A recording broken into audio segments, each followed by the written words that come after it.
I am Professor Sandeep Vanjale from Bharati Vidyapith University, College of Engineering, Pune, presenting a paper on the topic detection of the rogue access point using various parameters.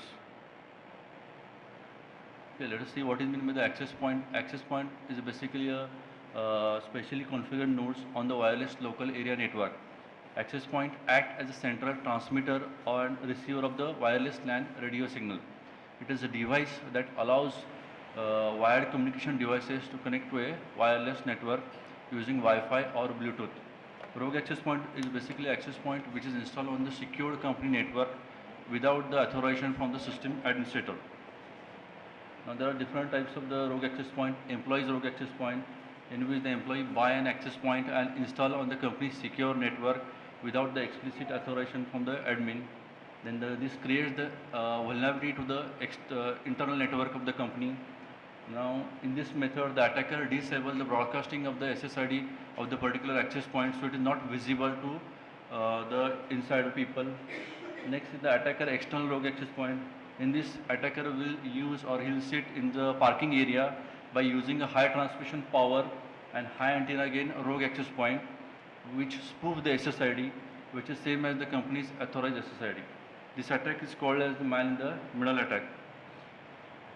So basically the rogue access point will come between the normal access point and the client, and he will pretend that he will spoof the SSID of the authorized access point and will pretend to the client that I am the authorized access point.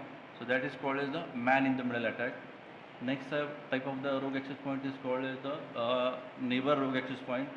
The administrator has no authority to control the neighbor access point. You can also call it as the external access point, which is in the range, but unless he tries to spoof our identity information, then only it will become the rogue. Now from the literature survey, it is observed that there are so many researchers who work on this area topic, but by using a single parameter like SSID, services identifier, MAC address for the detection of the rogue access point. Some of the researchers have used the temporary traffic characteristics, interpacket arrival time, RSS, received signal strength, clock skew. Means they are using one or two parameters for the detection of the rogue access point.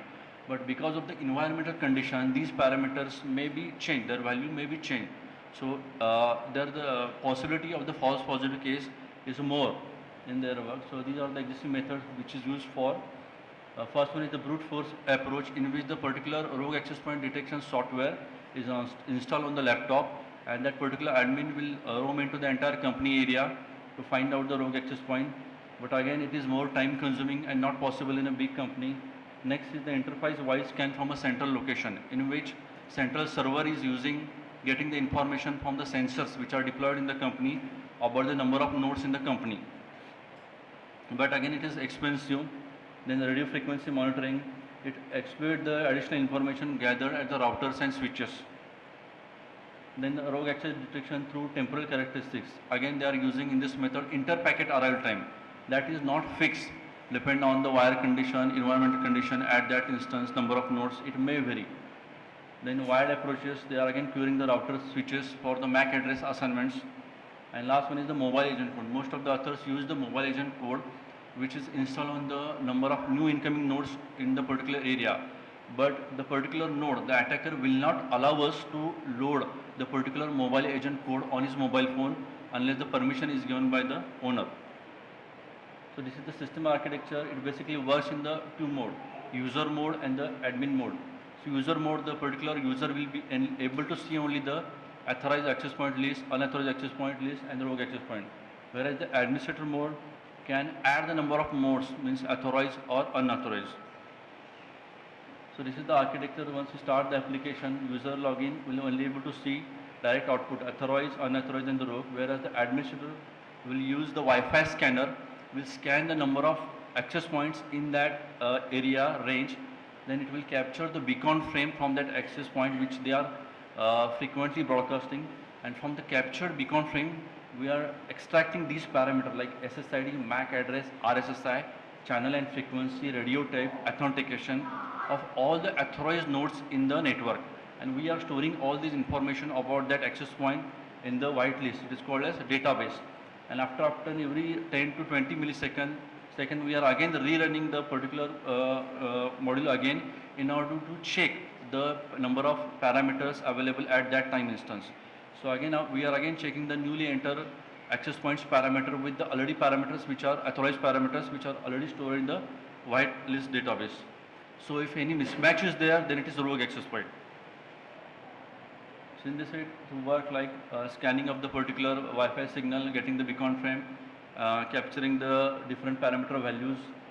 SSID is your service state identifier, which is the network name. The MAC address is a control fix given by the manufacturer. Wi-Fi scanner scan the particular area for the beacon frames. Beacon frames are transmitted periodically by every node, in every wireless node in the network in order to convey presence of the wireless network. Then channel and frequency is the one of the parameter I have used. Again, channels are used to transmit the information signals from one send source to destination. Now for every channel, the particular frequency is fixed. So if we set our particular access point into channel 1, then if any another access point with a different channel will come there, then we can easily recognize that it is working on different channel and frequency. Then RSS is the received signal strength. Basically, the signal strength indicates the quality of the communication between the sensor unit and the access point. So again, it is between 0 to -100 and measured in the decibels. So it is more close to the -100. The signal quality is not good. If it is closer to the 0, signal quality is good. Authentication type. Now all of us know that we are using the Wi-Fi internet connection at office, home, where they are inbuilt providing the security by the mobile phone. Example is WEP, which is cracked now, wireless equivalent privacy. Then WPA1, latest one is the WPA2, which is the Wi-Fi protected access, which is inbuilt on all the mobile devices. We can choose that provided by our ISP and then make our communication secure. Next one, we are also finding out which radio type that access point is there. It is of 802.11 A, B, G and AC. So from that, we use these parameters for analysis. This is the experimental setup on the central server or the laptop. We have installed our tool which scans the entire network, which contains a number of nodes, 1, 2, 3, 4. Node can be anything, a laptop, a mobile phone, tab. This algorithm again make the whitelist by capturing all these 6 parameter values, storing it in the whitelist, and every step it checks the SSID, channel, frequency, MAC address, encryption, signal strength. If any mismatch is there, then it is rogue. Then these are the experimental results which shows the authorized, unauthorized. Just classification is done initially by using the admin node, which is the authorized node, which is the unauthorized node. You can add, then we'll go for the testing. Now the first attack occur. In this case, if you see, there are 2 access points with the same SSID and ANI. But if you see, the MAC address, the first MAC address is last D3, and the newly entered access point which spoof the SSID of our access point, but its MAC address is different. So on that basis, my tool declare it as a rogue access point. So on the basis of MAC address, it declares that it is the rogue. Next, on the basis of the RSS, the received signal strength. Now the another attacker will spoof the SSID authentication, then MAC address of all these 3 parameters of the authorized access point. But if you see the signal strength of the authorized access point, it is -30, and the rogue access point is -60. So because of that, it is rogue access point, means somewhere it is in the nearby cabin or in the parking area. Next is the encryption. Again, here the SSID authentication. If you see the encryption or the authentication, the rogue access point is using the WPA personal authentication, whereas our original access point is without authentication, it is open. So again, mismatch is there. That's why it is the rogue. So evaluation is done using the confusion matrix. I have considered the 4 cases. First one is the true negative, means A is the number of RAP detected as the RAP, means if rogue access point detected as a rogue access point, it is true negative, and I have taken one as a such case. Then false positive, B is the number RAP detected as the authorized access point, no such cases. Then false negative is the number AAP detected as the rogue access point, one case is there. Then true positive means authorized access point detected as the authorized access point, 11. So total there are 13 access points. Out of that, one is the rogue access point present in the network, and another they are the authorized access point. So I have used the confusion matrix for analysis. From that, I have calculated the accuracy is I am getting the 92% accuracy. True positive rate is 91%. True negative rate 100%. Precision 100%.